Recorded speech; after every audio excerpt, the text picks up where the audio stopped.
ladies and gentlemen, and welcome to my channel.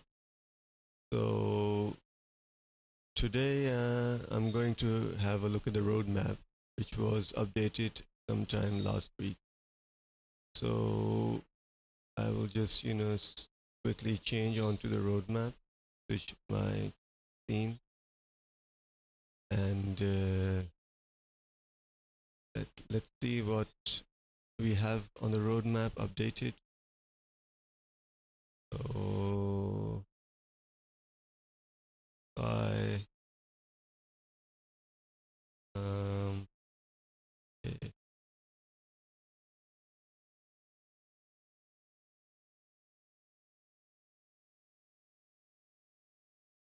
yeah.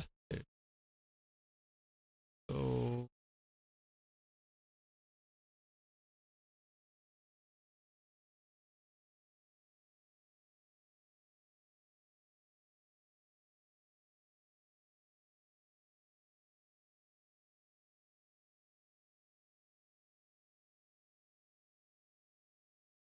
we have a look really. I mean, basically, I think 3.22 is released.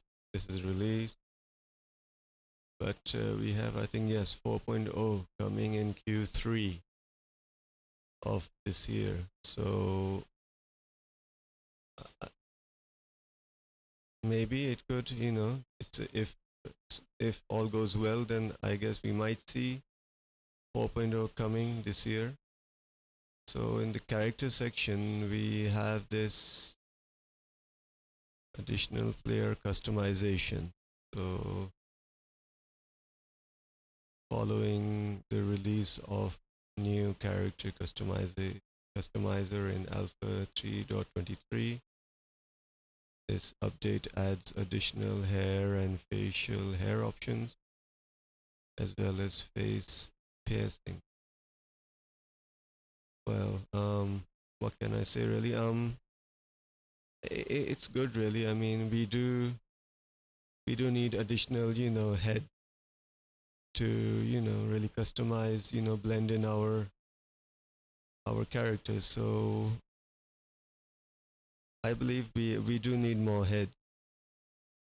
Facial hair options, I believe, yeah, I believe there is a lot of, but we do need more heads to customize, I guess, because if I remember in 3.22, I mean, I was somehow able to make my own, character face, but in 3.23, so I mean, in 3.23, it was kind of, just a similar, character I made of myself. But maybe we might have more heads in 4.0. So I'm really happy that we have 4.0 coming this year. So I'm really excited and really is exciting. Let's see. I mean, if it really does make it by Q3, it will probably be released from my, theoretical speculation. It'll probably come in during CitizenCon. So basically, I don't think we are going to get, uh, well, if it's coming before CitizenCon, going to a live release. If, for example, from my perspective, really, if the PTU testing is open to all backers from the beginning, rather than going into Evo Carti and then weeks and weeks of testing on Evo Carti and then eventually opening it in waves will just be would be a wastage of time in in optimizing and fixing all the critical bugs and and fixes. So in 4.0, I believe that from my view that Cloud Imperium Games should make it open for all backers from the beginning. when on the PTU whenever 4.0 comes out. So one could really really hope that if they do decide eventually on bringing it here. So let's see really. We'll see what really happens. And so anyway, this is now the additional player customization in the character section. So in the locations we have Pyro coming in as a solar system. So this is Pyro 1, and Pyro 1 is the first planet from the sun of the Pyro system. Its thick, high pressure atmosphere hides a strange landscape beset by powerful winds and lightning strikes. Under the clouds, there is an ecosystem of planets and animals that endure its extremely high temperatures even during powerful stellar flares. Well, I am not sure if this will be habitable. So I don't know really, but we might be able to visit there. I'm just rereading this again. Your extreme high temperature. So we would need basically a very very high temperature standing undersuit. We will need probably, I believe we will need the Pembroke suit for this planet if we ever want to go there. So um, I guess we will need that. We will need that undersuit unless if a new suit comes in with 4.0. So this is the second planet, Pyro 2 Monox. The second planet from the sun of the Pyro system, nicknamed Monox for the deadly carbon monoxide in its atmosphere. It has a temperature climate and was seen as a viable candidate for terraforming shortly after its discovery. However, its proximity to the system's volatile sun made it dangerous for human habitation, and the United Nations of Earth refused to clear it for terraformation, instead allowing corporations to harvest its natural resources undeterred by the potential risk. Outlaws eventually took up residence on the planet when the last corporations pulled out of Pyro in the 26th century. So this planet, from my perspective, could be a hostile planet to the players, because most of them would be like pirates, outlaws, situated on this planet. So I believe this could be a hostile planet for anyone going there.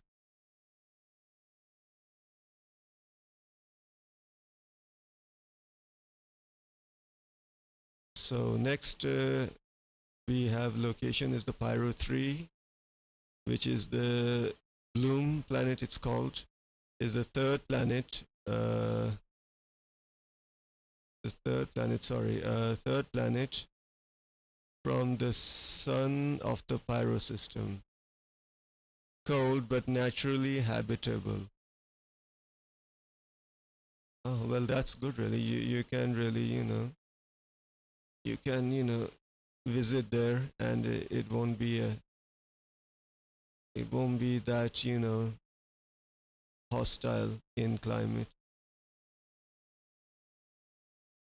It became the epicenter of mining endeavors in Pyrotechnic, Amalgamated, and other corporations constructed multiple stacking sites, employees, barracks, and processing centers that were in use until the cost of their maintenance could no longer be offset by mining profits.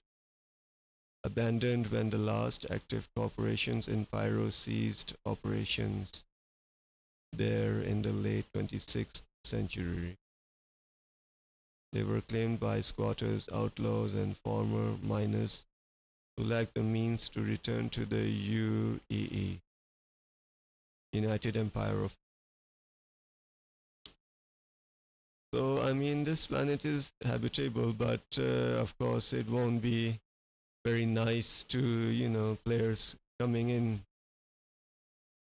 to, do whatever they want. I mean, to do explore and maybe mine, salvage, do cargo hauling missions, and etc. So, it will be a hostile planet, I believe, from my perspective. So, the next planet is the fourth planet, which is the outermost moon of Pyro 5, and astronomers theorize that it was once the fourth planet from the sun of the Pyro system. At some point before humans discovered Pyro, a massive celestial body collided with Pyro for catastrophically warping its landscape, destroying its atmosphere, and knocking it into the orbit of nearby gas giant Pyro 5. Although the tectonic activity that resulted from this impact has quieted and a new atmosphere has formed, Pyro 4 is far from stable. It is on a long, slow collision course with Pyro 5 and will one day either crash into or break up into a ring. Well, that's really exciting, but from what I believe, I mean, will Pyro 4 ever crash into Pyro 5? In the game dynamically? And I'm just wondering really, I mean, or will it be, will it be just, crashed into Pyro 5 when, when some trigger has occurred, manually by, by the devs. So I don't know really. I mean, it's just, I know this is just the background lore of Pyro 4, but let's see really if this ever crashes into Pyro 5, or if we are ever able to see it, dynamically moving towards Pyro 5 in the game. So we will know whenever we get, get the chance to play the PTU. So the next planet is, I believe, is the Pyro 5, which is the sorry, Pyro 5? No, sorry. Pyro 6, yeah, sorry, I'm so sorry. I was getting confused there. Pyro 6 is which is called the Terminus planet, is the outermost world of the Pyro system.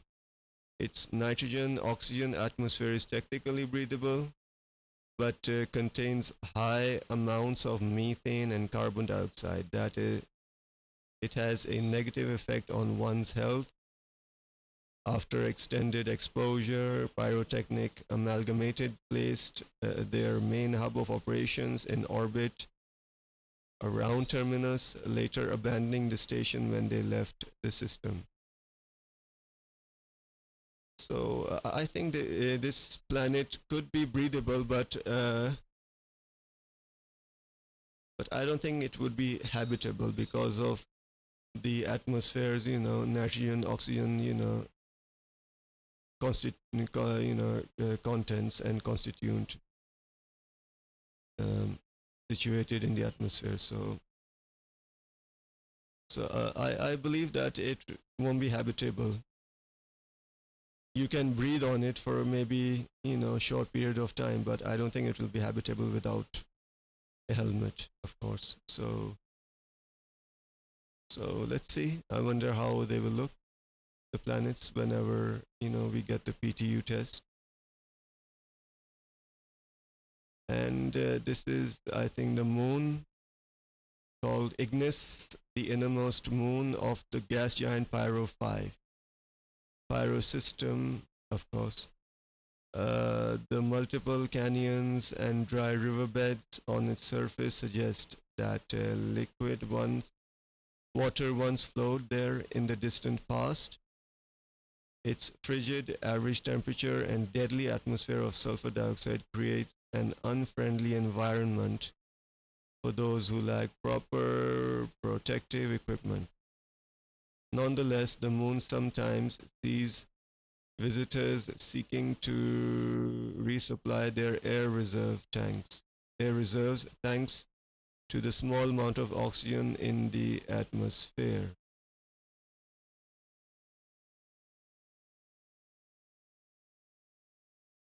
Right. So I'm just thinking really. So which bodysuit we might have to wear if we are to enter the moon of Ignis of Pyro 5. So because as you can see, really, it has a deadly atmosphere of sulfur dioxide. So I mean, sulfur dioxide is literally an acid, I believe. So and is really corrosive, I believe. So let's see which undersuit or bodysuit we may have to wear if we are to leave our ship. you know so let's see really what the moon will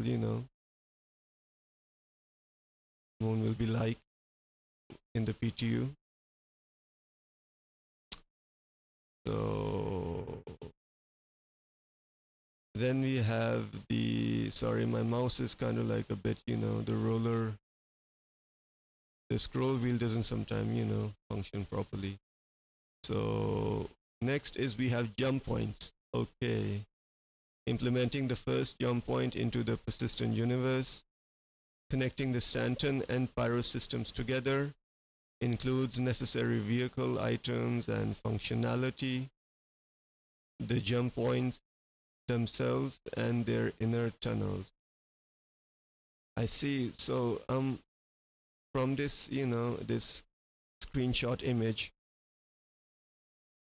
I believe that Cloud Imperium Games haven't showed what the jump point actually, the final, jump point will actually look like. So I am not I can't I wouldn't know really. So I mean, in the demos they showed a round, some kind of a candy like some kind of a circle. Uh, so I mean, I believe that that does not show a, from my view, of course, my speculation. So I mean, this a jump gate is what I believe is, I mean, is not a large candy, so a round candy, hollow candy, which would illustrate as a jump gate, because I mean, from what I believe, jump gates are totally a made out of something metallic in nature, and they are basically not a what you call it. They are not basically, jump gates are not like a flexible or a like a soft and flexible kind of entrance point. So I believe that jump points, jump gates are are, we should be really be be fixed, and I mean, not fixed in a way, but their structure would be so metallic that they could adjust automatically whenever they see the ships coming towards the gate. They should automatically adjust the size using mechanical procedures, like we have the mechanical systems in the hull A, in the ships of Hull A and Hull C and all the Hull, ships that we see, all the variants we will see, of Hull. So in a way that the jump gates should be able to adjust mechanically uh, in the on the live, in a dynamic situation. Whenever a ship is approaching towards the gate, preparing to enter. So I believe there are examples of jump gates like in the movies of Stargate, SG whatever one and Stargate movies and even in many space games they have jump gates that are basically metallic fixed, round in nature, may round. They are also of course circle round in nature. So I believe that Cloud Imperium games should incorporate, maybe add a jump gate which is actually which is meaningful, which is actually, it shows, it represents that it's a jump gate, a jump point, rather than just a candy like flexible wormhole, or because it just does not make sense. So let's see anyway what they will be like, the final outcome of jump points, jump gates. So next we have these outposts, colonialism, a small home for artificial intelligence, or you could say NPCs, to live and shelter. They consist of a central hub and a few optional internal and external modules. So they provide the basic necessities to support a small group of people for an indefinite amount of time. Mhm. So let's see. I mean, I don't think so that these outposts, colonialism outposts, will be scattered not in every planet, but those planets that are really actually habitable. I mean, even not even those systems, not those planets either in Pyro that are, slightly habitable, slightly breathable. Let's see. I mean, we have seen them in the demos, the outposts and colonialism, but I hope they do add these kind of outposts that they showed, in the demos of Pyro, that they do add them in the rest of the other, star systems. If they, if they, whichever star systems they correspond to. Of course, maybe they might be changed in designs, but according to the star systems theme. So let's see. Next we have Pyro space stations. Okay, so I don't know really how many space stations we are going to have in each locations, the moons and the planets. But let's see. Adding rundown rest stop stations to the Pyro system, which provide basic services such as repair, sustenance, and commerce. So really, I mean, these rest stop stations, uh, I wonder if they are going to be ever be, protected by any kind of, any security or any kind of,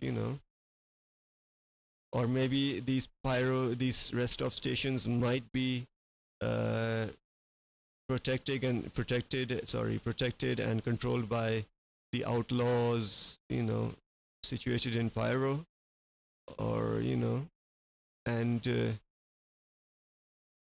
I do believe, I mean, concerned that maybe anyone going into the Pyro system and going to need to refuel, repair, or rearm, or anything, to use the services. I mean, I hope it's.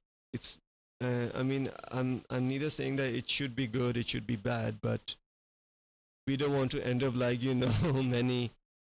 many players having their ships abandoned just because they ran out of fuel, and of course they could not land at any of the rest stops just because they don't have any reputation with the outlaw. That is that is that is you could say that is running the stations over there. So that is also my concern. I mean, we will literally be running to rest stop stations after stations just to find a station where where we can actually refuel, maybe repair or and rearm. So I mean, if it's going to be that difficult, then I mean, why would anyone go into pyro in the first place? If it's really a lawless, star system, then and we will have these kind of situation, then I believe that as a solar player, I am also a solo player. I believe that from my perspective, I mean, a solo player will not be able to, explore pyro unless if that person, that player has maybe a big ship, a large ship, maybe that has a very large, fuel capacity. So I believe that it will be difficult for someone having a small ship really going to pyro system. So in other words, that is what Cloud Imperium Games is trying to say. I mean, the devs are and they are trying to really emphasize this because your choices do matter when you go to the pyro star system. So I believe the choices will matter over there. It's basically a survival in pyro for anyone in solo mode, or in anyone in a party mode or a group mode. It's a survival, and we will encounter more outlaws, more pirates, bandits, more hostiles than in the standard system right now. So it will be, I believe, it's just a theoretical, this prediction, but it will be tough in the pyro system. So next we have War, which is the sixth moon from the gas giant Pyro 5. Thanks to an increased greenhouse effect in its dense carbon dioxide atmosphere, it is unusually warm for a moon so distant from its sun. Its carbon rich soil supports forms of vegetation that utilize crystalline carbon in their base structures before the system was overtaken by outlaws in the early 27th century.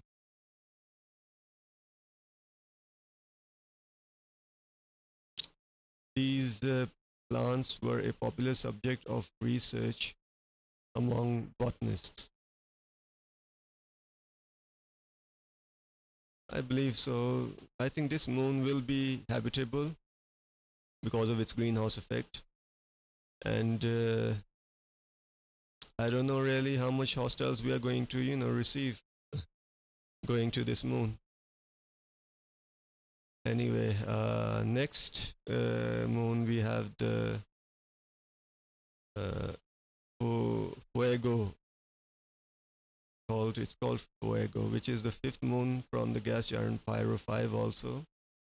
Relatively temperatures, relatively temperature, but still cold. It has a most carbon dioxide atmosphere with small percentages of nitrogen, sulfur dioxide, and oxygen. So high amounts of iron sulfide in its soil gives it a surface a yellow and black appearance. In famous smuggler group, headhunters often utilized Fuego as a stash point for goods during their nascent years in their early 2600s. Okay,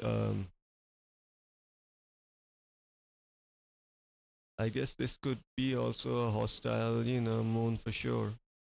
If the headhunters, gang are basically, situated there. So let's see. Next, we have the Pyro, which is the fourth moon of the Pyro 5 gas giant. So, a hotbed of seismic activity, Pyro experiences frequent earthquakes that disturb its deep oceans of brackish water. The moon has an unusual ecosystem that thrives both on the surface and under the sea, supported by the carbon dioxide and nitrogen in Pyro's dense atmosphere. Okay, so I believe that this moon will be very harsh. It will be a very harsh, climate and very unstable for anyone maybe, flying down there. So can't say much really until we actually see. Sorry, I mean it's just the scroll wheel is very strange sometimes. Okay, this is the next moon, which is Adir, Adir, Adir, which is also the third moon of Pyro 5. Jagged mountains and rocky hills dominate its crater ridden landscape because it lacks a protective atmosphere that would otherwise break apart most approaching celestial objects. Its surface sees frequent impacts. Yes, I believe this will, if I remember in the demo, this surface will receive impacts from the solar flares emitted from the sun of Pyro. The air is permitted with fine particles of dust that are generated during these events. Hmm, I see. Yeah, yeah. I understand. So this will be also a difficult moon to explore because you will receive these solar flares in your eyes, and of course we don't have any kind of interaction or any functionality for a player to really literally close their eyes. We don't have any such keybind or anything. So I mean, not for this solar flare. I mean, not this star system, but I mean the future star systems. Whenever they get implemented. So and I think this is the last but not least is the second moon Vatra of Pyro 5. Its thick, high pressure atmosphere of nitrogen and methane supports an ecosystem of plants that subsist on hydrocarbons instead of carbon dioxide.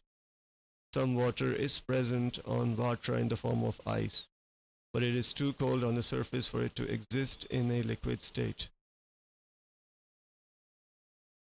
So, I'm just thinking really, I mean, we do have ice on, of course, the planet, on some planets in Stanton, like Microtech, and I believe there are some moons as well that do have ice, on their landscape, on the planet's, landscape, so moon and planet landscape. So, I mean, something we haven't seen any way of literally, any kind of, filtration on any kind of vehicle or any ship that we don't have that is able to maybe, melt the ice, or we can in a way cut, the ice and take it aboard the ship, and maybe later process it into a, a liquid state or liquid form.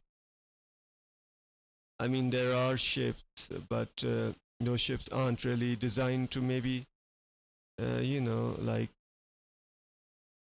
maybe, process any ice, into a liquid state. Maybe this, these ice could contain, liquid fuel that could be, refined and processed uh, for our ships, to use in the ships that need them. But I do believe that there are some ships that have refinery, such as if I know, which is the I think one of the misc is it the misc freelancer? I think I'm not sure, but there are a couple of ships that do have an onboard, conversion system.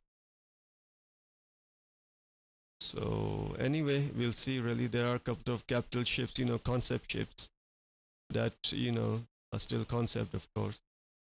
There is no status. There's no update on them. So I think this we are we are long way away from these kind of extra gameplay and features. So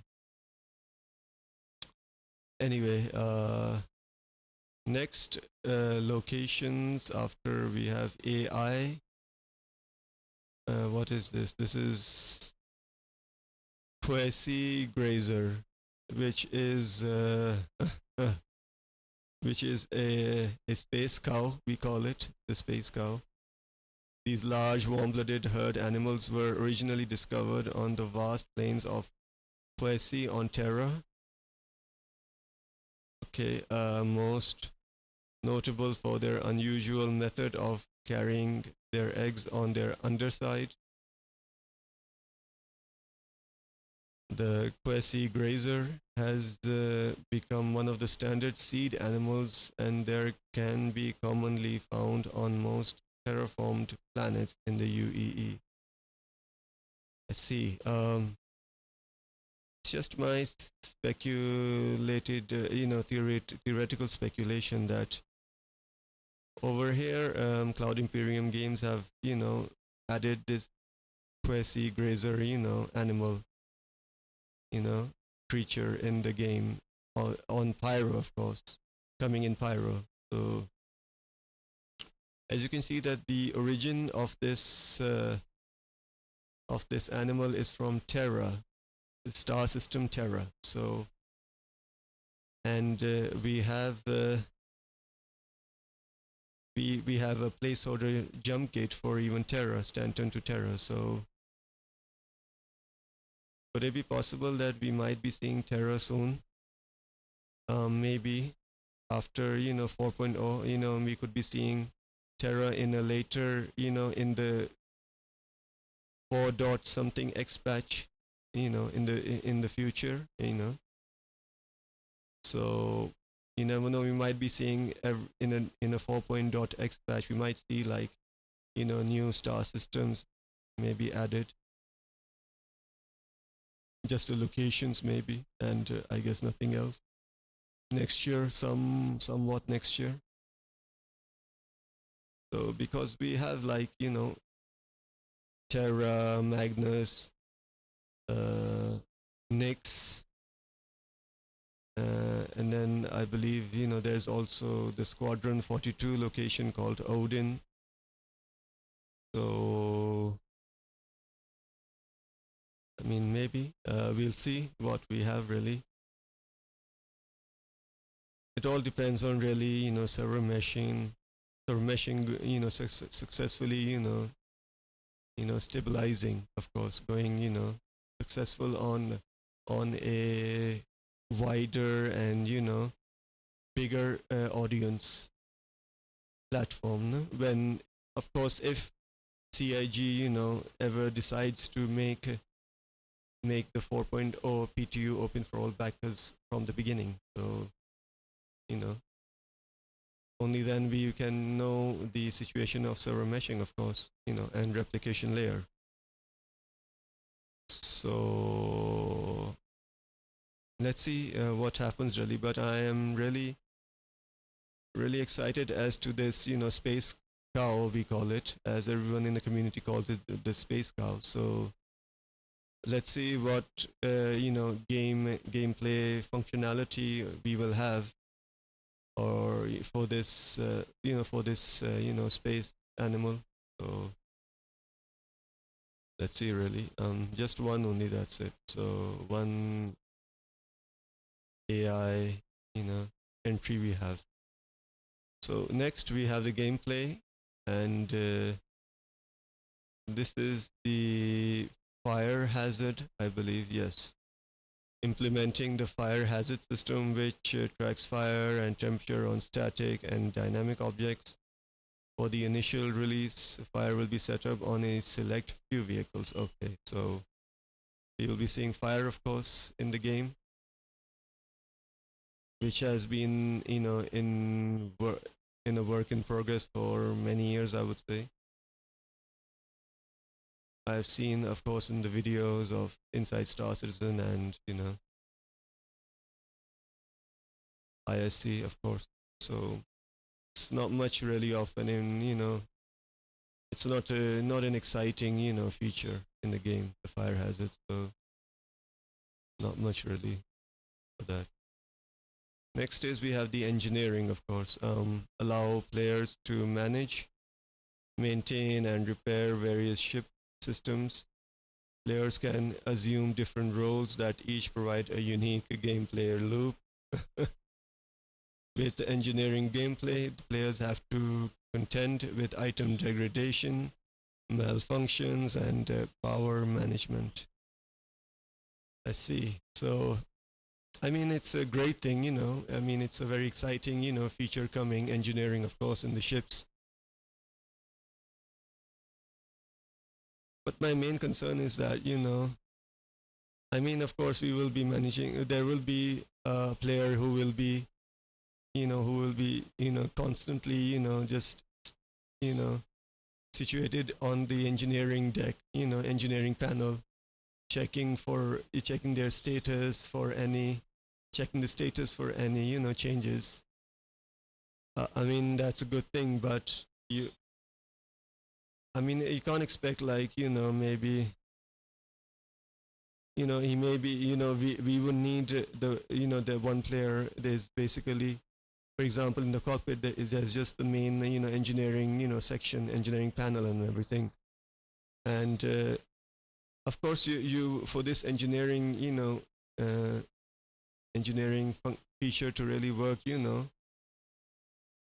smoothly. I believe that on larger ships we would need more crew to really manage this, because I mean, if any kind of malfunctions that happen within the ship, I mean, having someone who has a very little crew and malfunctions do happen while you are exploring, discovering, and you would really need to need to really be really quick and active to fix these malfunctions. What I'm really trying to say is that I hope that the players players time is spent, most of it, in engineering, that no one is able to actually do the missions or complete any missions, or and because engineering, I mean, if engineering becomes such a gameplay that you will literally have to be you, you will have to keep your eyes stick to the panel and monitoring all these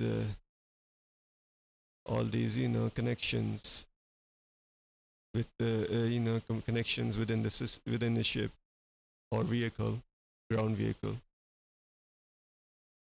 So I mean, I believe that maybe Cloud Imperium should games should maybe add some kind of a notification system, or a kind of live notification on the helmet visor, or in a way that you could when you enter the ship, a player could somehow connect wirelessly, or in a way connect the ship's engineering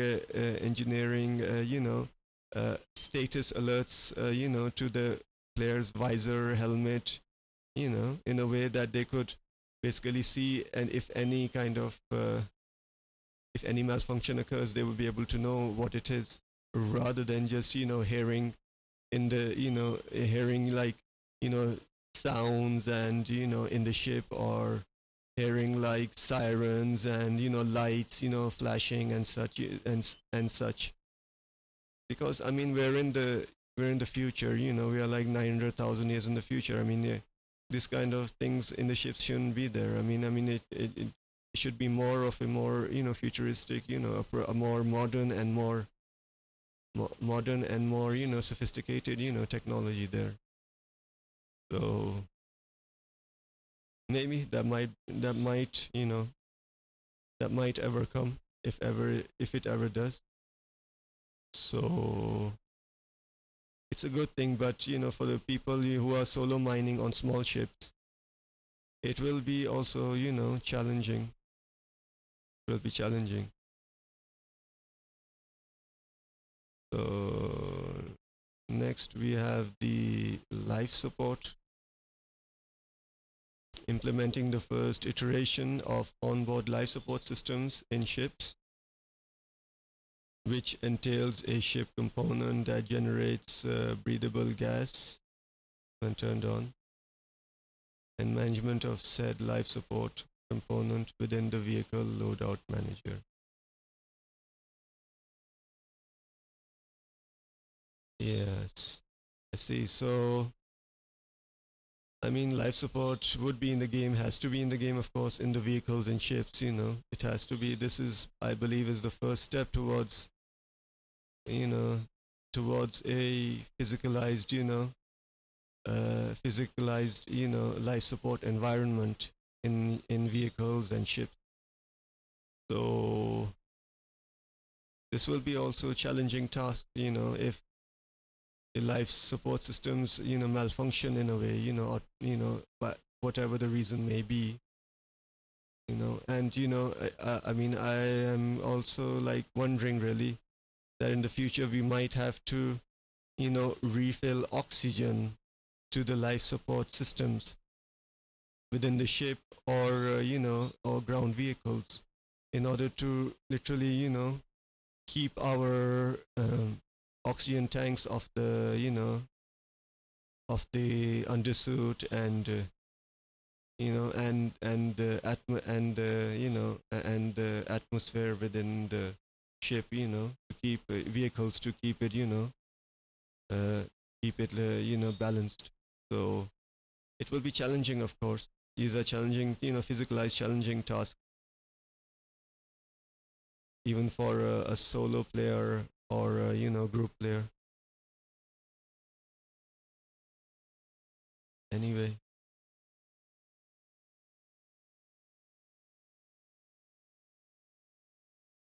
next we have the solar burst, of course, as we call it, the solar flares, solar burst are dangerous natural disasters that happen regularly around older stars like Pyro. In these instances, the sun erupts with an high energy particle wave generated from its surface, traveling at 15% the speed of light through the entire star system. This dangerous high energy particle wave can be avoided by hiding behind other objects that are big enough.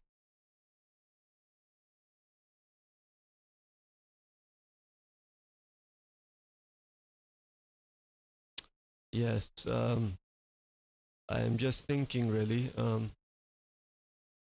that in Pyro, if you are going to be bombarded or struck by these solar flares, solar bursts,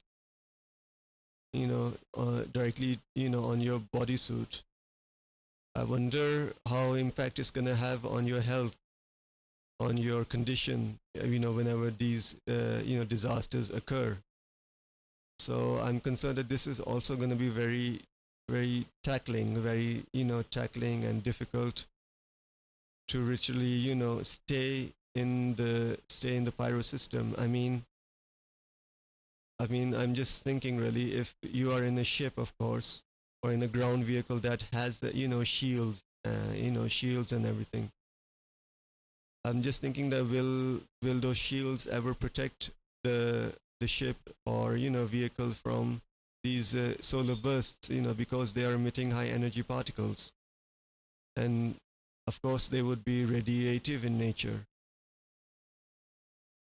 and contain radiation, of course. So I'm just thinking, really. I mean, how?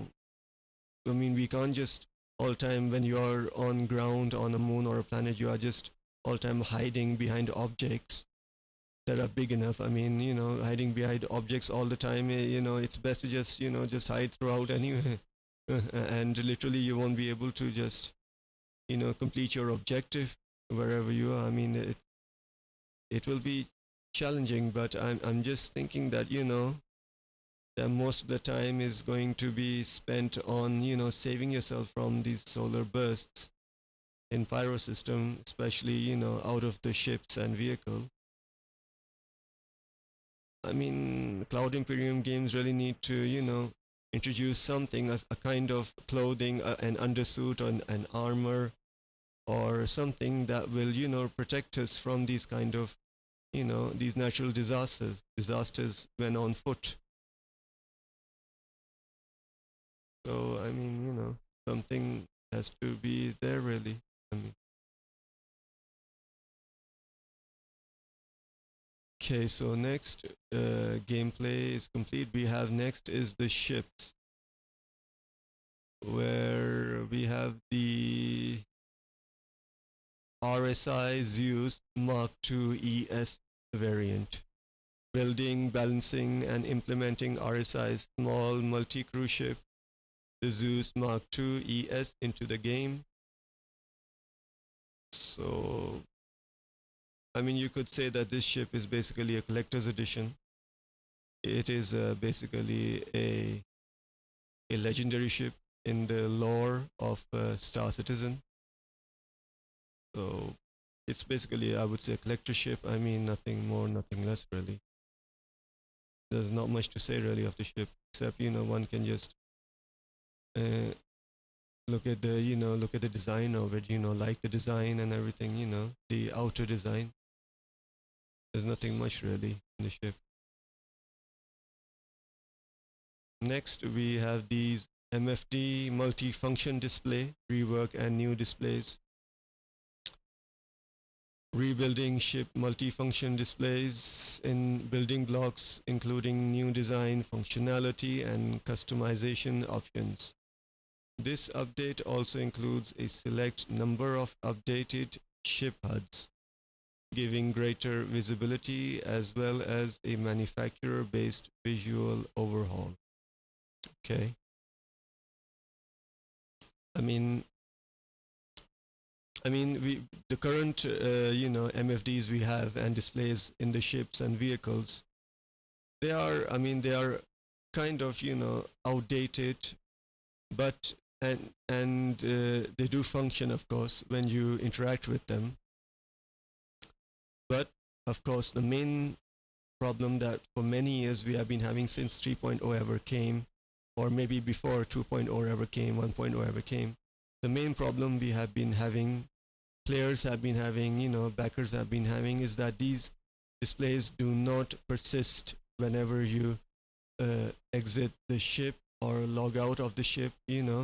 These the settings configured that you have left as it is do not persist in the game whenever you log back in. So that is a big disappointment. I mean, every time you have to enter the ship, enter the cockpit seat of the ship, or the engineering seat, or any other, operator mode seat, none of the MFDs and displays have any kind of any persistence, functionality. They don't have anything. I hope that this persistence comes with replication layer being implemented, and of course server meshing coming later on. So I hope they do persist this time, because I mean, literally, entering the ship or vehicle and then finding that your displays, MFDs and displays are just not, they have all been reset to their default settings. So I mean, it's kind of like disappointing and really sad. So next we have the weapon and items. So this is the multi-tool updates. bringing the multi-tool in line with Squadron 42, including adding additional functionality like cutting for specific scenarios, repair and updates like improving handling, integrated UI, and the use of batteries to operate. Okay, so this will be of course challenging because you will need of course batteries in your backpack to literally use these multi-tools in the future and any other multi-tool or weapon that we will have. So this is basically the demo that we saw in Squadron 42, the multi-tool, the black multi-tool of course. I mean, concise multi-tool that will be used. So I'm really excited to see really this multi-tool, what it, will bring. Next we have the charge drain, adding the ability for players to drain, store and charge objects with power using the multi-tool. Okay. Sorry.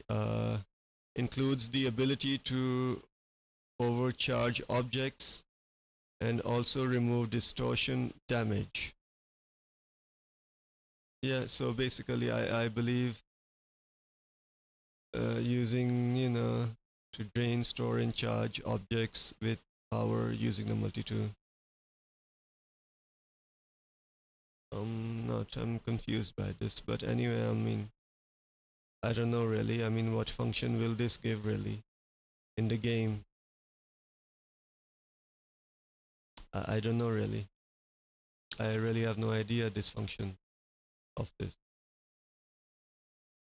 Of course, we will have, of course, with fire, with the fire, fire, feature content, we will have the, of course, we will need fire extinguishers. All tasks required to implement functioning fire extinguishers in game. This feature will work alongside the fire hazard system, of course, yeah. So as I was saying, fire hazard system, we do need this. Otherwise, there would be no point having a fire hazard system without a fire extinguisher. It's just illogical. Okay, in the core tech, we have the transit system refactor, which is the reworking the transit system used for trams and elevators to be compatible with server meshing, as well as generally more robust.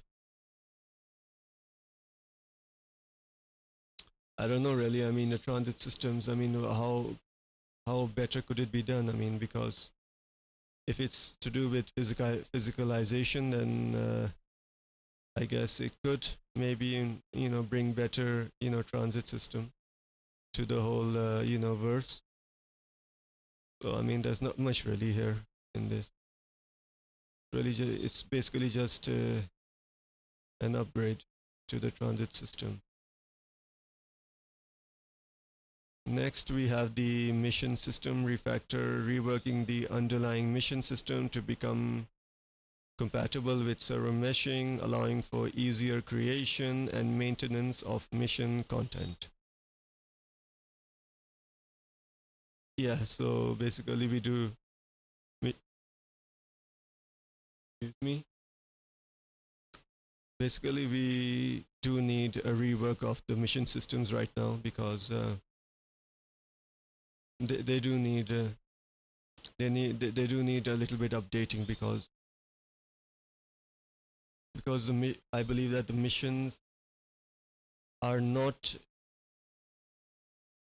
dynamically created, and I believe that these missions cannot be dynamically created, generated within the game, or be generated by players. Missions, offering rewards by the players themselves. So I don't know that for the players to actually create their own missions, generate their own missions within the game, rewarding of course will ever come in the game, but the mission system does need to be dynamically generated.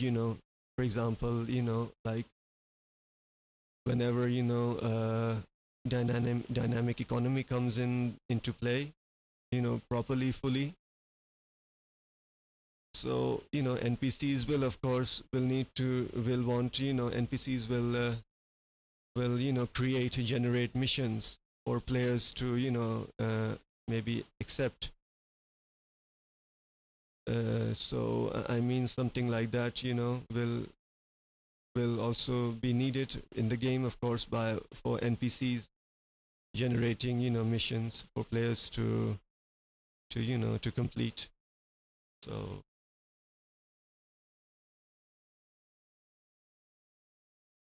okay, so this one next is, of course, server meshing version 1, of course, the first version, which all backers, all the Star Citizen community have been waiting eagerly for to come for many years, because as Cloud Imperium Games have have emphasized that without server meshing we cannot literally expand our game to other star systems and other gameplay functionalities, features. So because the game's detailed graphical nature, you know we need, the game needs server meshing in order for all the servers to literally be one and communicate synchronously with each other. So for now, I mean, server meshing is still, maybe it was on a play test last year for maybe for the Evocati backers. So and some wave one backers, concierge level backers. So I believe that server meshing is an integral core part of Star Citizen's uh, Star Citizen's future functionality, gameplay functionality in every aspects. So I believe that this feature, this technology, this tech will need extensive extensive optimizing after it's released into the PTU for everyone, of course. So my really thinking is that, and my thinking is that that this tech should be made to test for everyone uh, sooner now than later, because I believe that this tech, in order for it to be really optimized and stabilized before prior to releasing 4.0 and later future patches, I mean later future patches, we will need this server mashing tech will have to be tested out to everyone during during these months, whether if it's 3 months or 4 months until CitizenCon, or until its release, actual live release. So I believe that Cloud Imperium Games should consider making the PTU for all backers of 4.0 Pyro, because if Cloud Imperium Games ever decide of first issuing the testing to Evocati first, and then few weeks pass by, and then to concierge and to wave one backers, to those, and then these, and then again for those backers, wave one, concierge, Evocati backers again, releasing it to them for another weeks. This could literally, I'm not being biased or being taking any sides or anything, but all I'm saying is that this server meshing tech cannot be fully, you could say, fully tested out, cannot be monitored, cannot be analyzed, cannot be optimized if everyone is if everyone is literally everyone is testing the PTU is testing the PTU, because this is not something a new content, I believe. This is not a really a content, a special content, that is kept under hidden, hidden area. So I believe that this tech is vital for every Star Citizen player to test out in the PTU for everyone, rather than just bringing various waves of testing, PTU testing to the players of specific waves to specific players. So I believe that this tech has to be available to every Star Citizen backer to test out in the PTU, so that CIG can uh, literally receive and analyze the potential of server meshing, the version 1 of server meshing, uh, properly and thoroughly, so that it can literally be it can literally be stable when it comes to nearing CitizenCon or nearing Q3 of its live release date. So I believe that Cloud Imperium games have to uh, they must if they have to uh, make the PTU testing of 4.0 out to the backers, it should be to everyone from the beginning, not like in later waves or later stages of waves. So because that will literally you know be wasting time and energy into knowing that what the potential bugs could be, the fixes could be that may be implemented to the server meshing tech. And you know and for example, if CIG does, Cloud Imperium Games does decide to you know maybe does decide to do release the PTU in waves, in stages,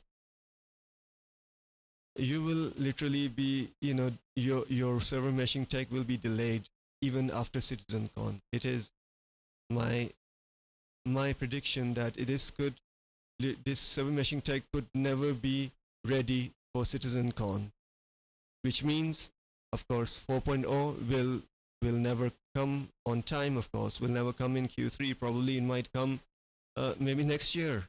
4.0 might come after the Christmas holiday season. So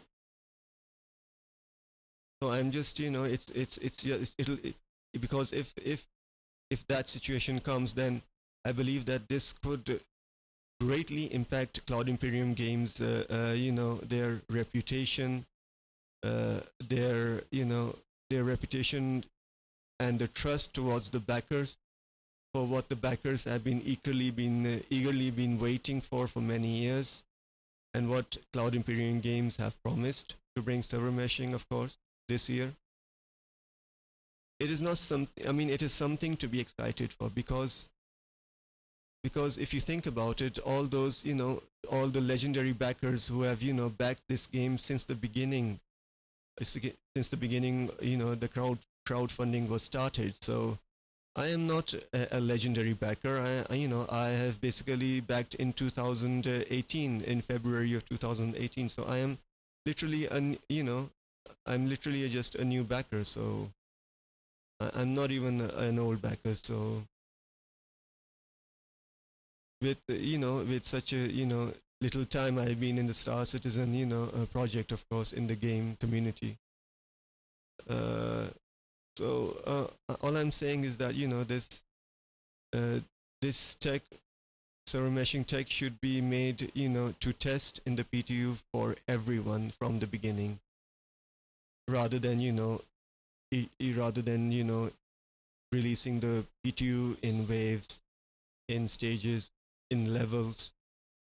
So it is my big concern, because if Cloud Imperium Games really want to see the full potential of server meshing, uh, you know full potential, and the the the stress, the stress level of of the ability of the servers of the replication layer to literally, the how much it can withstand the stress, the load that it receives when players connect to the universe. So this server meshing tech will, of course, will it will will basically, uh, stand trial, and give, and we will, all players will be able to see that what this tech can really, how much pressure, how much stress, and how much it can withhold, how much it can withstand when it comes to uh, thousands of players, logging into the verse, of course.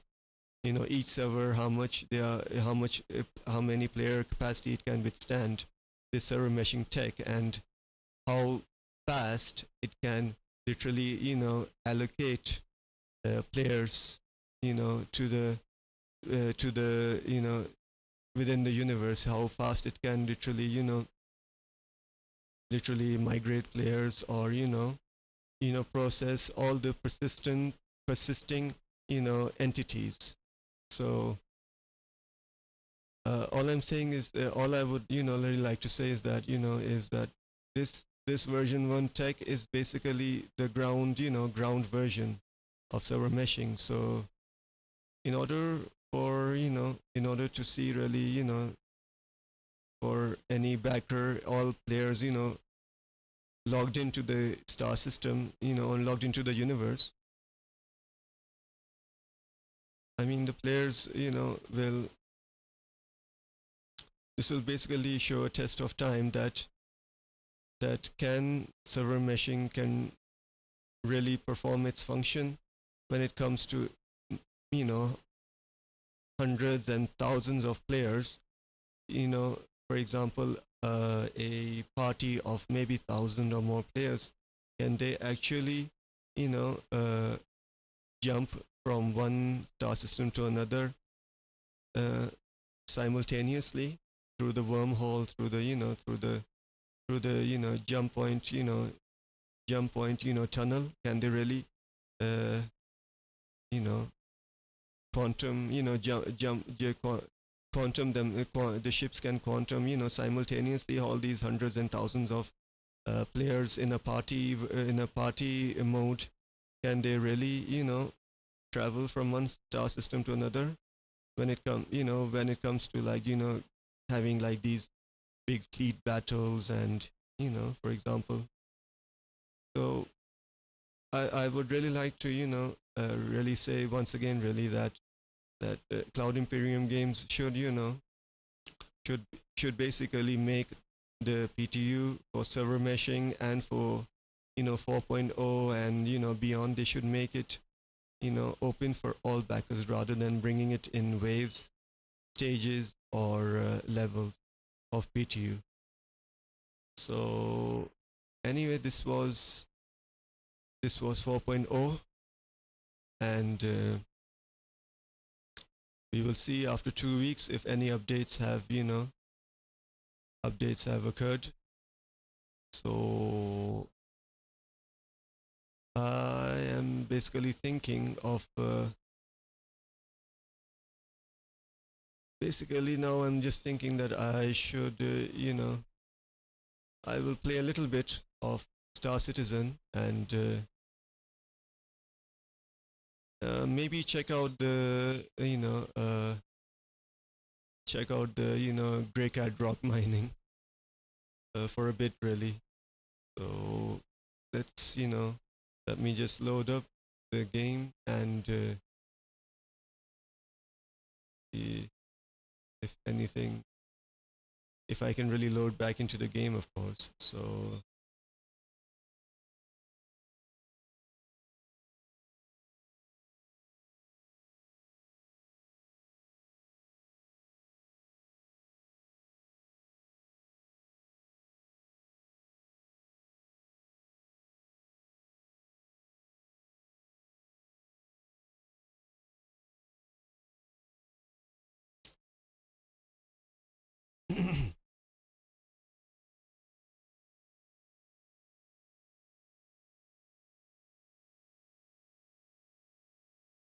Today it is very hot and will be very hot for a couple of days here. So, of course, it's summer, but we will experience really extreme temperatures today. So,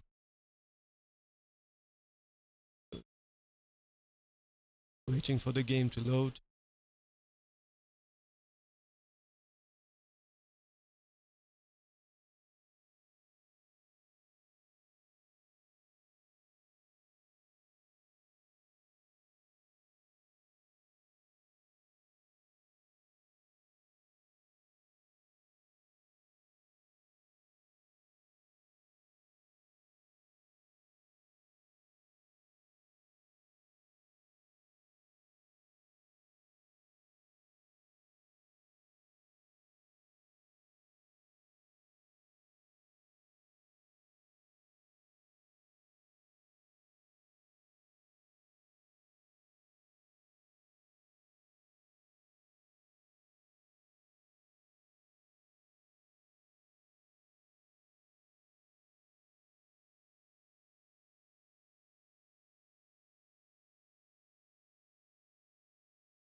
It sure is taking a long time, really.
Great.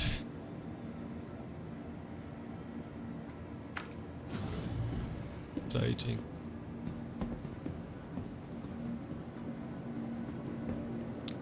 I believe that this delay is to do with the replication layer optimization has to be done really, because I believe that Cloud Imperium games are in the background. They are basically, you know, checking out all the logs and doing debug logging and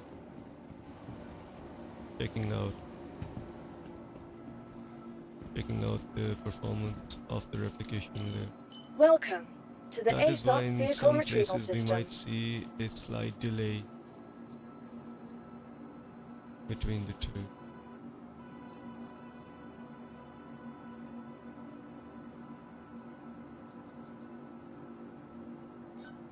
Vehicle selected. Your vehicle has been delivered. Please visit us. I did go to the Invictus the showroom floor, and I saw the Polaris there. I mean, I like the design of the ship, but from my perspective, the Polaris, RSI's Polaris, is just it's not even a Corvette. I would say it's just a bomber, you know, because that is what the ship has really, just, you know, missile, size 10 missile. And, well, nothing much. I mean, there's nothing really exciting about that. Not for me. Because I mean, it, you know, what gameplay function does the ship have anyway, except just, you know, blowing up ships and blowing up locations.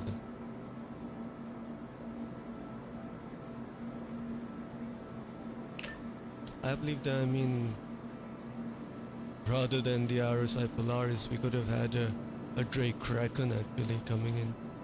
Was better really.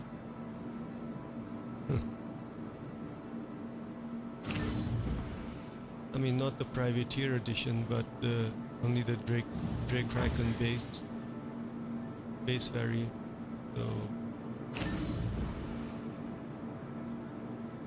I mean,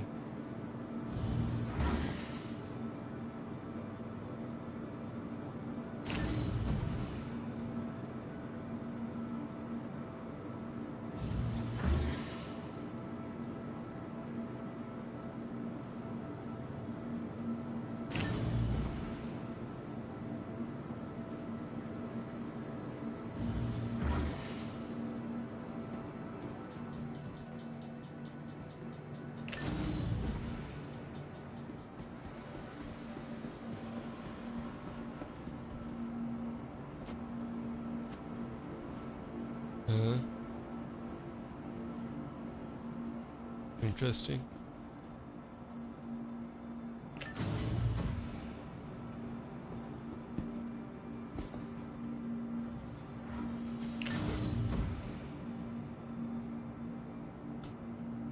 I mean, it's just a theoretical, you know, suggestion really. I mean, we have now, I believe that in this 3.23 maybe I believe we have the dedicated game servers is a separate, you know, instance, and the replication layer is a separate instance, you know. Basically they are not connected together in any way. I mean, they are not in any way, I believe that they are not just one, you know, servers. We're functioning within each other. So I believe that because of this separation of the two, you know, two technologies, that is why I believe that we are getting a delayed, you know, or a lag,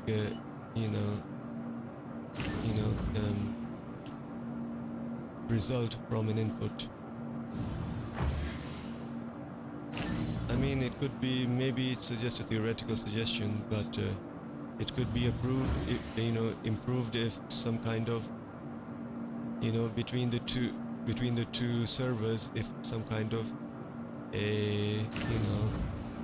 an amplifier could be, set up or installed, so that it could basically, just amplify the communications between the two. So I mean, because right now, because every actions that every interaction that the player makes with anything around with the environment, there will be a lag and delay of the output and the response, because the replication layer is basically the main application program interface that is basically all these you could say the commands, the instructions are going through, and because of that, the replication layer also has to monitor the conditions of each servers prior to when they are going dead, when any server goes dead or any server loses its performance. So basically the replication layer is doing lots of things all at one time, and I believe that from my perspective, from my theoretical perspective, a normal server cannot perform all these calculations, all these instructions, all these sets. These modern servers, x86 and 64-bit servers, they cannot perform. They cannot be that fast at processing all these instructions. So I mean, I believe that because artificial intelligence is now becoming very popular and very expanding. It's expanding its vocabulary, its knowledge. So I believe that from what I believe that Cloud Imperium Games maybe could look at alternative servers like the quantum computing servers that are now operational and working, being used now. So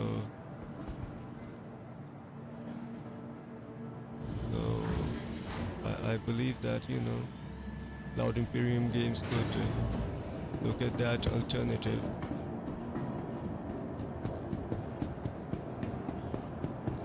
Could look at maybe quantum processing architecture, because I believe that with quantum processing architecture, we all the replication layer and of course the server meshing technology can basically can really be 10 times faster in processing all those instructions than an ordinary desktop processor can achieve. So I believe Cloud Imperium Games should look at alternative processing architectures.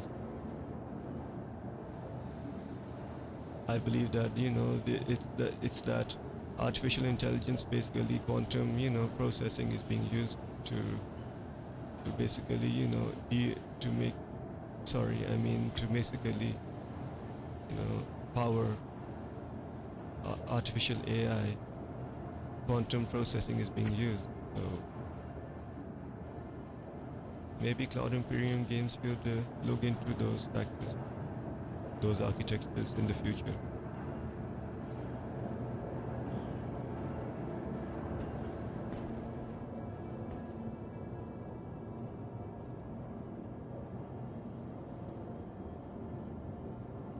as you can see that this, because the replication layer, if you can see in the console, the replication layer is basically, you know, analyzing, scanning, you know, all these, you know, actions, entities being performed by players in the verse.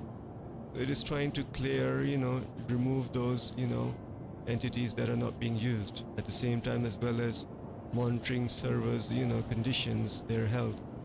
And then, you know, also at the same time, if a server goes down, then it has to basically, you know, basically spool up another server that is in a good condition, so that, you know, restart a server, you know, to restore its performance.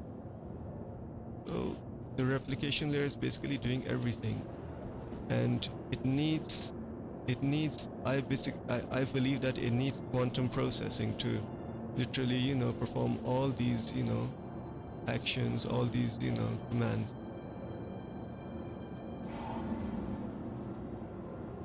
Now you can see that I'm still literally stuck here, right? That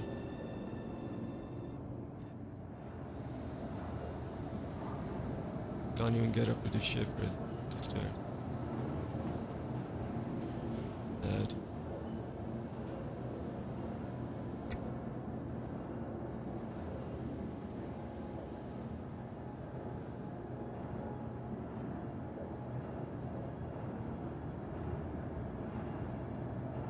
As you can see that, you know, the stream has started, which means that a server is being restarted. So you can imagine really, you know, how much delay, how much there's lag with the current, you know, processing architecture that we have now.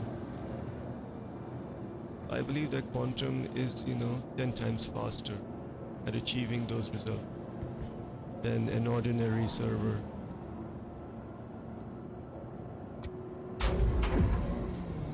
Whether you have a bad internet connection, whether you have, you know, have the best internet connection, at the end of the day, you know, you will still get the same, you know, lag and the delay. Now I've been trying to get into my shift for the past 5 minutes maybe, and I still can't.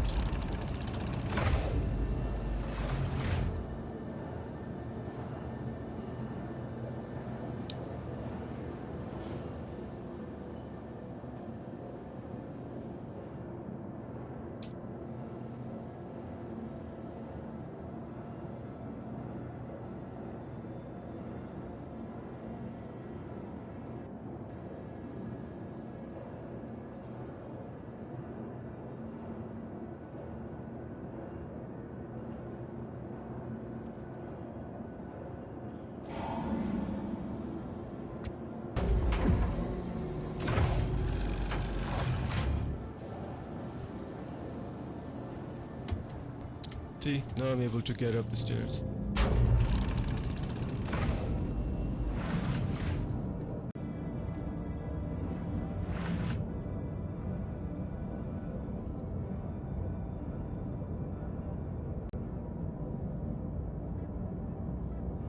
I mean, you can imagine whenever there's an in-game event like the Intergalactic Aerospace Expo, and whenever there is an Invictus, you know, Fleet Week, you know, within the game, you can imagine that the servers are basically degraded. They become degraded, they lose their performance, and eventually your frames per second will be so low that literally it will be, you know, difficult for you to even go down to a planet location with so much, you know, detail and graphics. You are clear to launch. Welcome. Your journey begins now. All systems operational.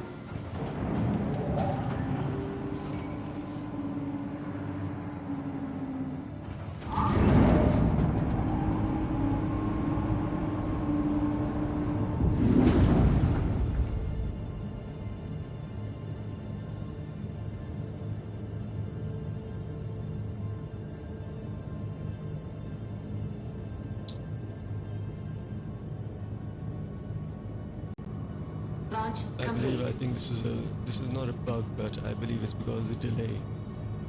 Refueling, repair and rearm is taking a long time, so I think I'll maybe find some other place really. Go to another, location and try there.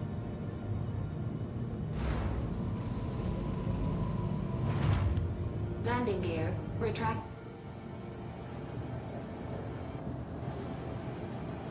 Okay.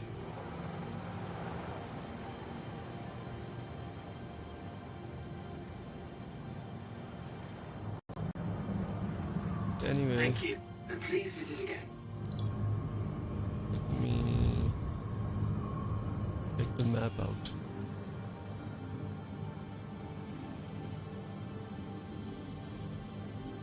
Let's go to Crusader L1 and briefly. Okay.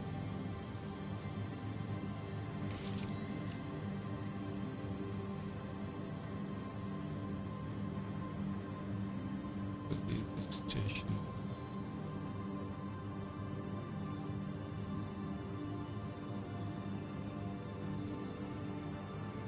I mean, it's kind of strange, really. You have to literally, center the point of interest in the 3.23, but in 3.22, wherever the mouse was pointing, and when you zoom in, it would straight away go to that point, zoom into that point. But literally, you have to, pan over whenever it zooms in. There you go.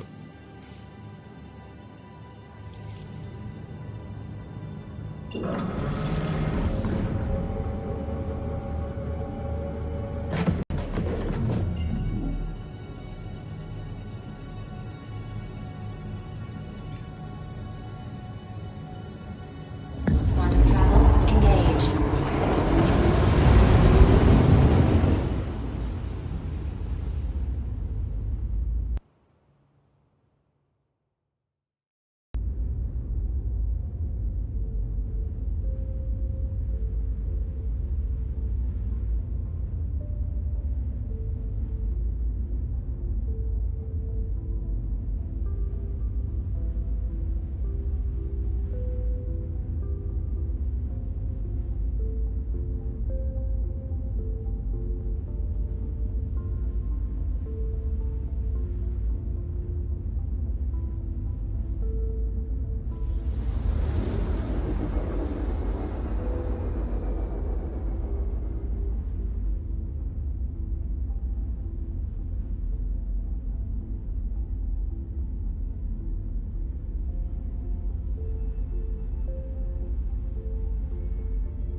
Actually, the reason I have this consolidated Outlands Nomad ship is because it is, of course, the only, lowest price ship that you can actually have, that you can, buying on the RSI's website. I mean, when you buy a ship, of course, this is the only ship that can able to carry the Greycat Rock, or maybe the Rock DS. I haven't tried, but this is so far the only cheapest ship, the lowest price ship that can literally, carry a Greycat Rock. Otherwise, I mean, there are ships, in the game that you can rent out, but for that you would need to literally grind your way into achieving the balance and then renting out those, and then renting out the Greycat Rock. This is basically, I've rented out the Greycat. So what I'm really basically, aiming to do, is to literally, mine ground mic, ground mining, and literally, save some, get some balance in the game, so I can purchase the Greycat Rock, within the game. That is what my objective is, that I'm. Will take me a couple of days, but I will eventually get there. So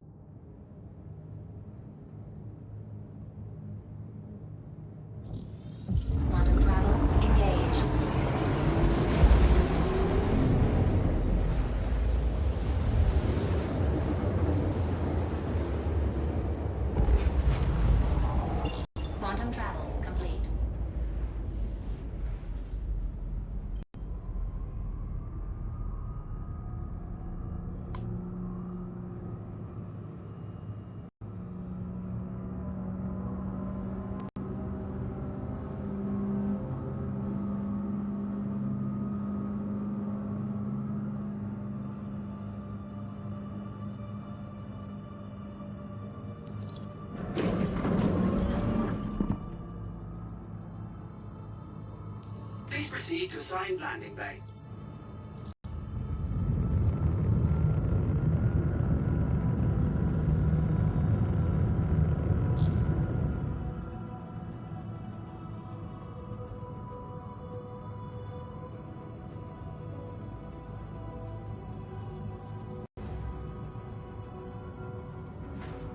Landing gear engaged.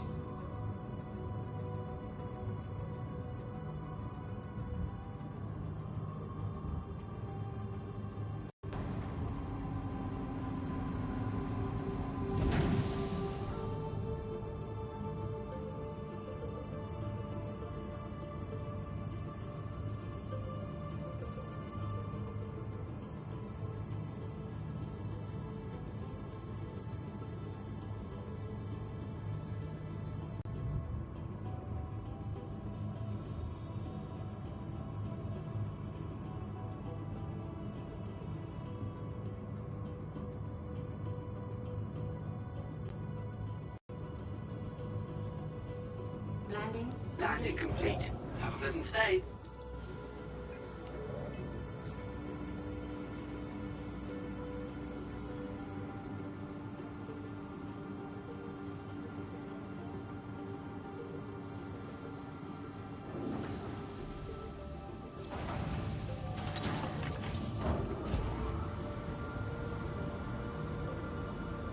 Hydrogen fuel 100%. Quantum fuel 100%.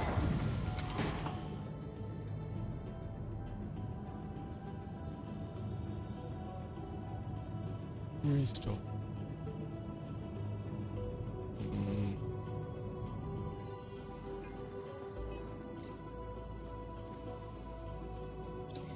So, I have to fire You some are clear guns to really. launch. I'll come back to remove this Launch inner missile. complete.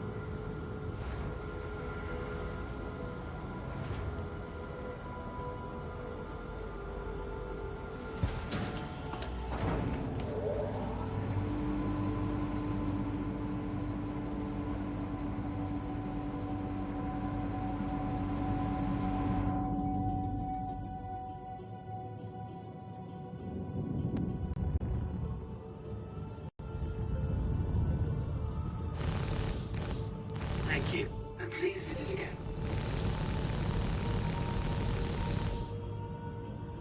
Okay.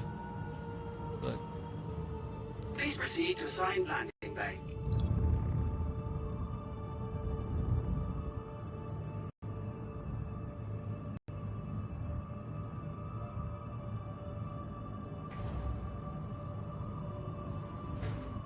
Landing gear engaged.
Landing complete. Have a pleasant stay.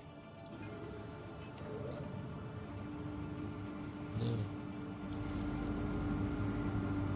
Okay. You are clear to launch.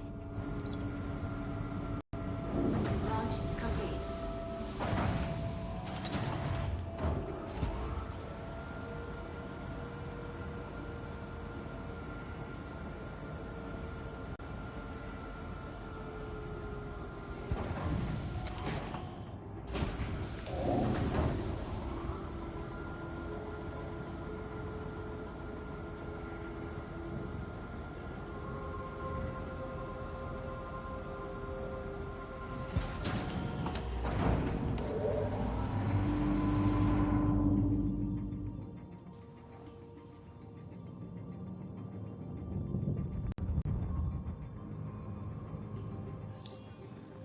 Thank you, and please visit again.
Quantum travel engaged.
Quantum travel complete.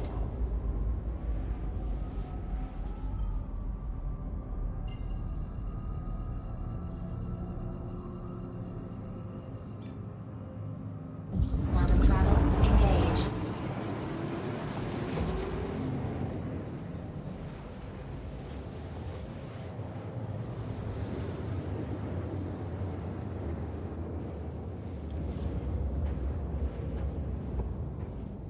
Quantum travel complete.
No, no. The prospector man. Prospector.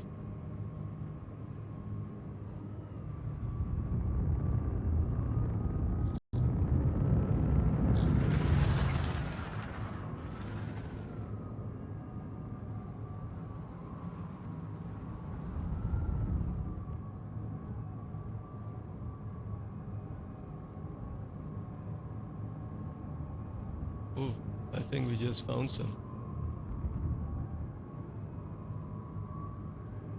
Ooh. Landing gear engaged.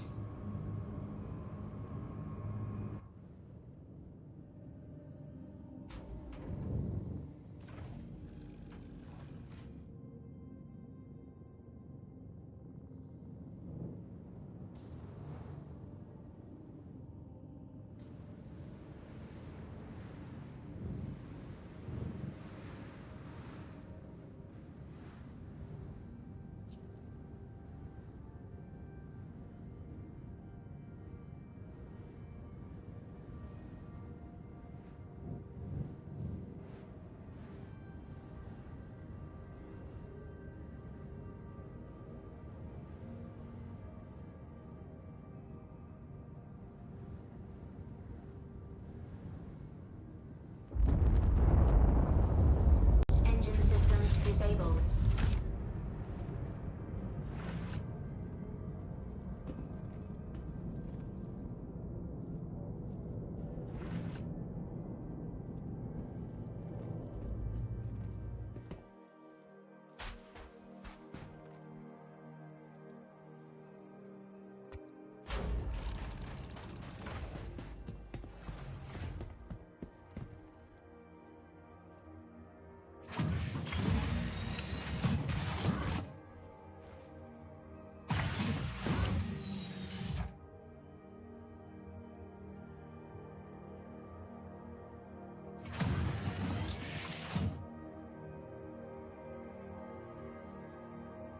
Systems activating.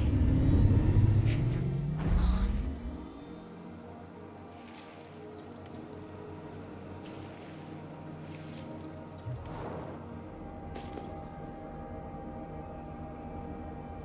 Okay, it's up there.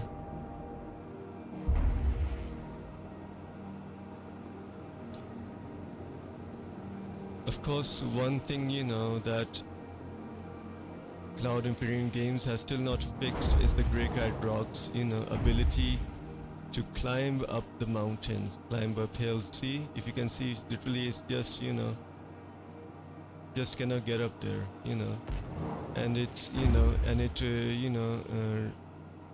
travels so slow that you can't imagine.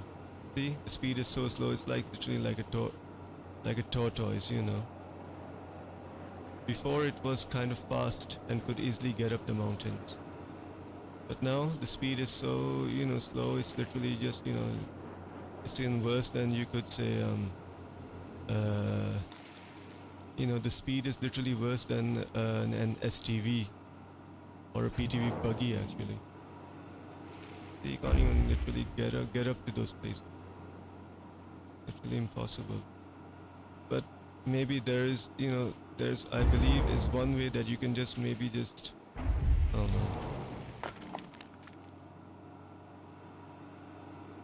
I think I'm stuck. Yep, I'm stuck.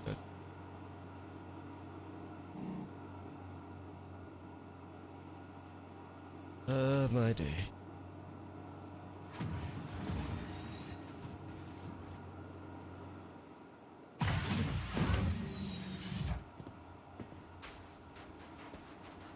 But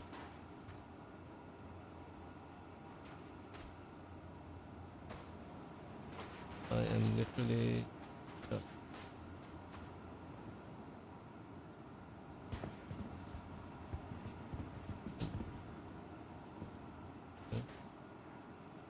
Yes, got out eventually.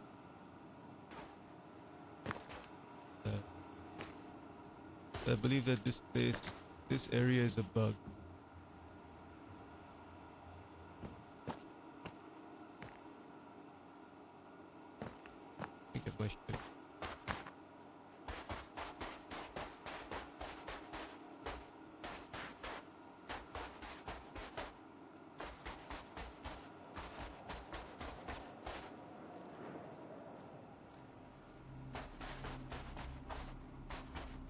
I don't have my tractor beam. If I did have the tractor beam gun, but it's quite expensive.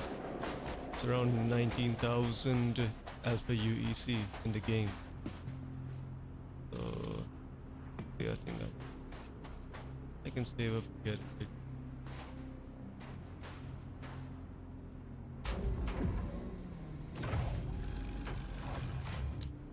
Have another option. Maybe I could use the bag. Take it up.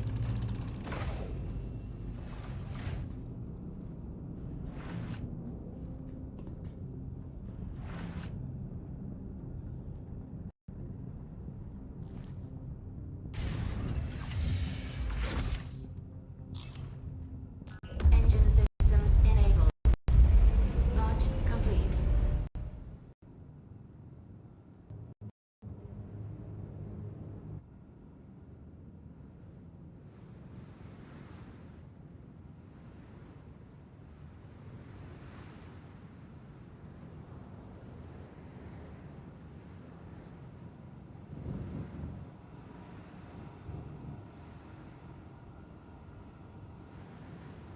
Use the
go into cockpit view.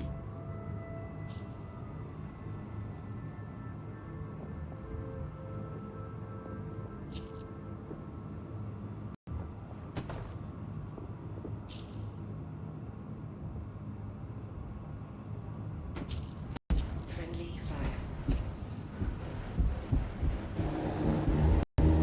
Friendly fire.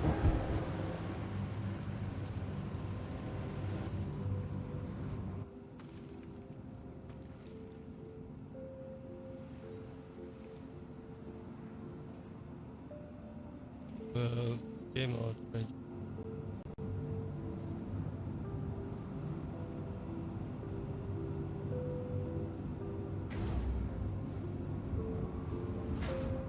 Landing gear engaged.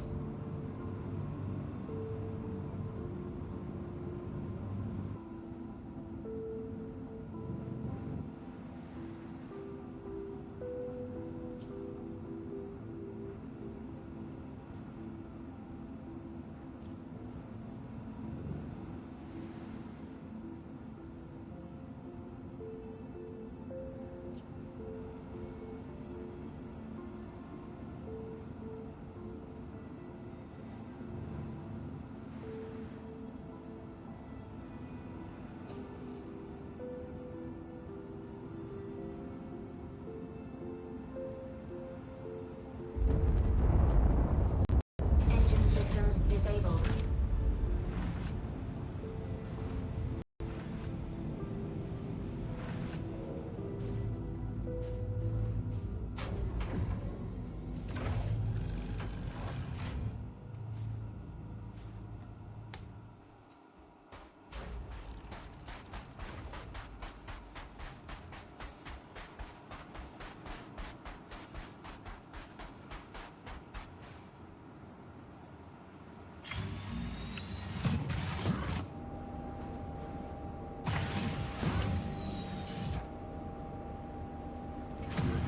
Fracturing mode on. Mining mode on. Good. It's working. Extraction mode on.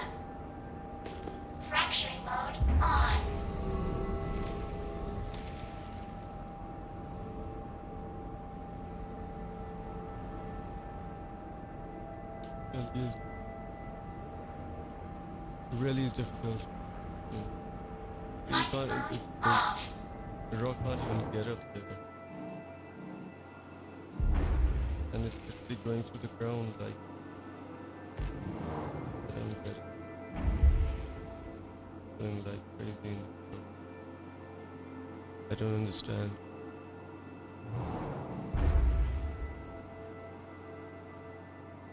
Maybe this area is bugged.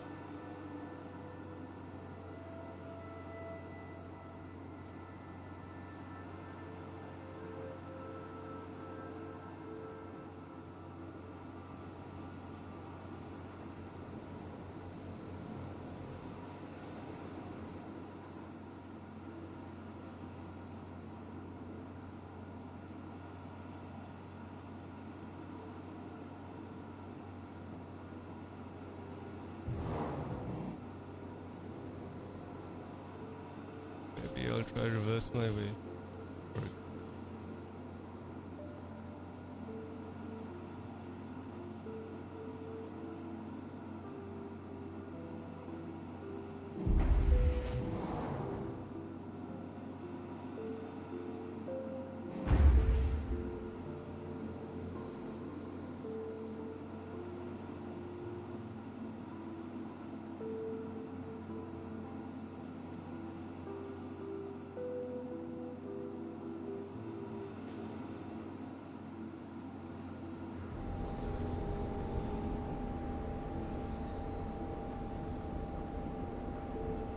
okay, that's it.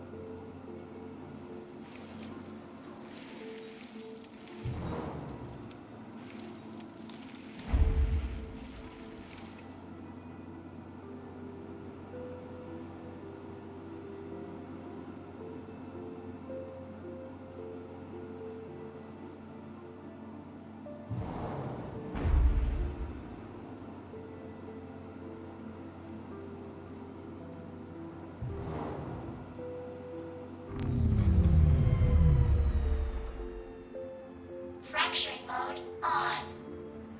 Mining mode on. This is Dollar Wine.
Extraction mode on.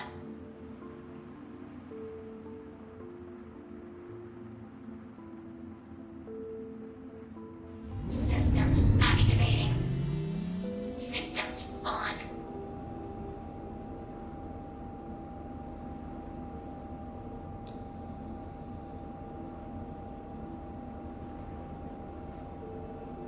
Systems off.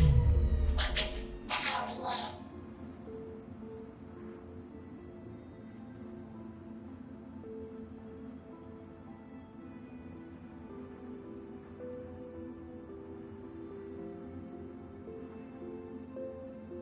Systems activating. Systems on.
Engine systems enabled.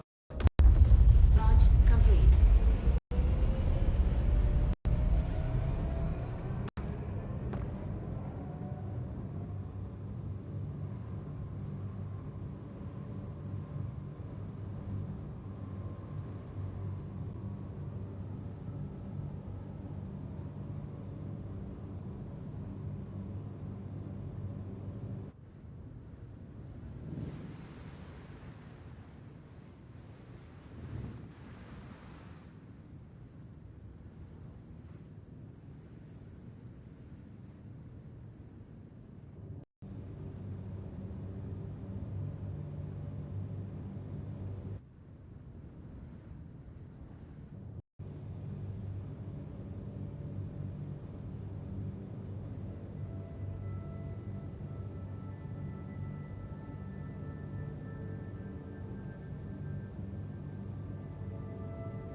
Systems activating. Systems on.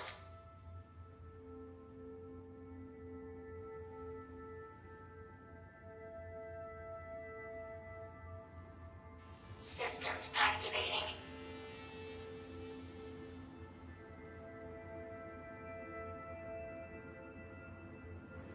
Systems activating. Systems on.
Landing gear engaged.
morning.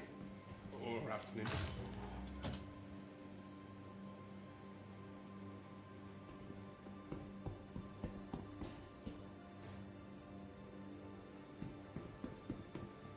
Hiya.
Welcome.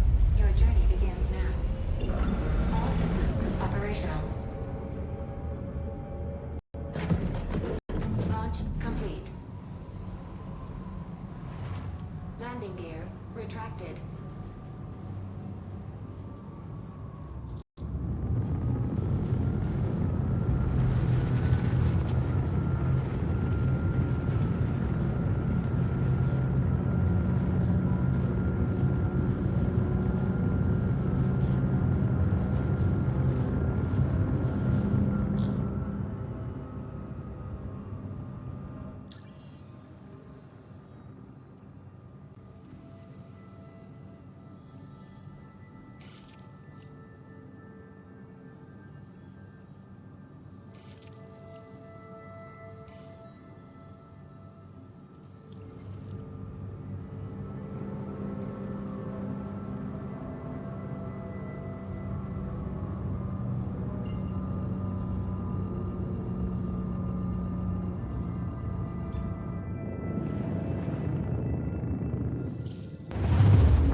Quantum travel engaged.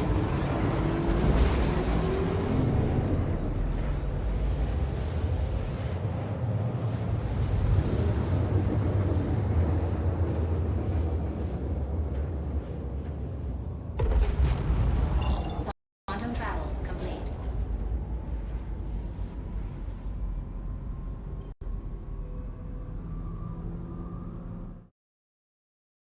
So, ladies and gentlemen, even the Grey Cat Rock has some bugs and that require fixes. So I hope Cloud Imperium Games fixes those little minor bugs and issues in the game, especially the rock mining, Grey Cat Rock, and also the secondly the Cambio SRT, salvage, tool, hand tool, where the RMC canisters, that you use for that multi-tool, you cannot even sell those anywhere, in the instant and anywhere within the verse. So I hope Cloud Imperium Games fix those, issues. I hope soon. So this is where I'm gonna, take my leave, ladies and gentlemen. Hopefully I will come again soon. So in the meantime, thank you so much for watching my stream. Please do follow my channel, and for those who have been watching this video on YouTube, please do like and subscribe. So thank you very much for for your support. Take care. Bye bye. I'll see you next time.